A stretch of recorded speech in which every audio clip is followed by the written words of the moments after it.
বাপু Tusha great হো। হ্যাঁ, আকসার প্যাটেল যেইভাবে প্রত্যেকটা ম্যাচে কন্ট্রিবিউট করে চলেছে, তার তার কন্ট্রিবিউটের জন্য টিম ইন্ডিয়া কিন্তু আজকে এই পজিশনে, মানে ওয়ার্ল্ড কাপ 2024 টি-20 ওয়ার্ল্ড কাপের ফাইনালে উঠে এসেছে। কারণ কালকে ইংল্যান্ড ভার্সেস ইন্ডিয়ার যে ম্যাচটা হয়েছে সেমিফাইনাল ম্যাচ, সেই সেমিফাইনাল ম্যাচে আকসার প্যাটেলের ভূমিকা অনেক অতুলনীয় ভূমিকা, মানে এত গুরুত্বপূর্ণ। বাপুর ভূমিকা এক্সেস বা অতুলনীয় ভূমিকা যেখানে বলে, মানে তিনি যা করেছেন, তিনি কিন্তু ম্যাচে কালকে টার্নিং পয়েন্ট আকসার প্যাটেল।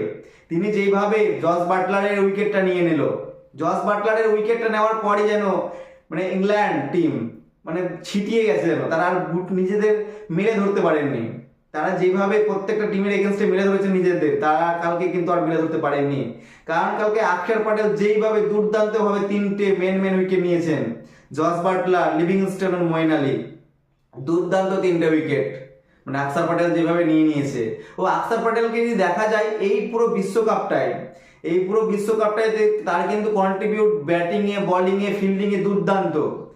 তিনি কিন্তু মানে তারও একটা দুর্ভাগ্যজনক কি, তিনিও চাহালের মতন একটা আন্ডাররেটেড প্লেয়ার। মানে এই আকসার প্যাটেলকে কেউ দেখে মনে বলবে না কি তিনি ব্যাট করতে পারেন বা খুব দুর্দান্ত বল বা ফিল্ডিং করতে পারেন। তাকে কিন্তু বারবার আন্ডাররেটেড করা হয়, কারণ তাকে যখন মানে রবীন্দ্র জাডেজা ভালো খেলেন, রবীন্দ্র জাডেজার তলে কিন্তু তিনি চাপা পড়ে যান।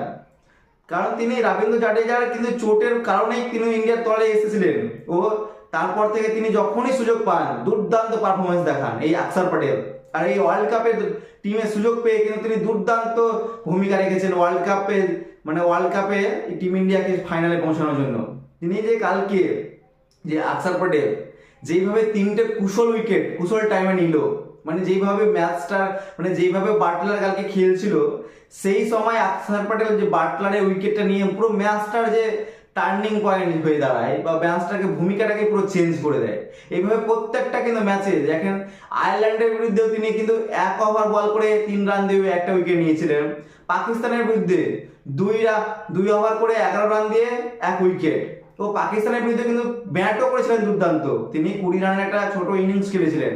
ও ইউএস এর বিরুদ্ধে 3 ওভার করে 25 রান দিয়ে 1 উইকেট। আফগানিস্তানের বিরুদ্ধে 3 ওভার করে 15 রান দিয়ে 1 উইকেট। বাংলাদেশের বিরুদ্ধে 2 ওভারে 26 রান উইকেট পাননি। অস্ট্রেলিয়ার বিরুদ্ধে 3 ওভার করে 21 রান দিয়ে 1 উইকেট। আর কালকে ইংল্যান্ডের বিরুদ্ধে 4 ওভার করে 23 রান দিয়ে 3 উইকেট। কি দুর্দান্ত পারফরমেন্স! ও ব্যাটিং এ ধরতে গেলে পাকিস্তানের বিরুদ্ধে 20 রান করেছিলেন, আফগানিস্তানের বিরুদ্ধে 12 রান, বাংলাদেশের বিরুদ্ধে 3 ও ইংল্যান্ডের বিরুদ্ধে কালকে 10। তার যে এই ছোট ছোট কন্ট্রিবিউট টিম ইন্ডিয়াকে আজকে ফাইনালে যেতে সাহায্য করেছে। ও তিনি যেভাবে আন্ডাররেটেড হয়ে যান বারবার, তাকে নিয়ে কোনো চর্চা হয় না, কিন্তু তিনি অরিজিনালি যেইভাবে মানে একটা সুপারম্যানের মতন কাজ করে যাচ্ছেন।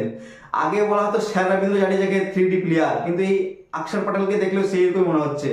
কারণ এইবার ওয়ার্ল্ড কাপে রবীন্দ্র জাডেজা থেকে আকসার প্যাটেল অনেক দুর্দান্ত খেলেছেন, সে ফিল্ডিংয়ে, ব্যাটিংয়ে, বোলিংয়ে দুর্দান্ত খেলেছেন।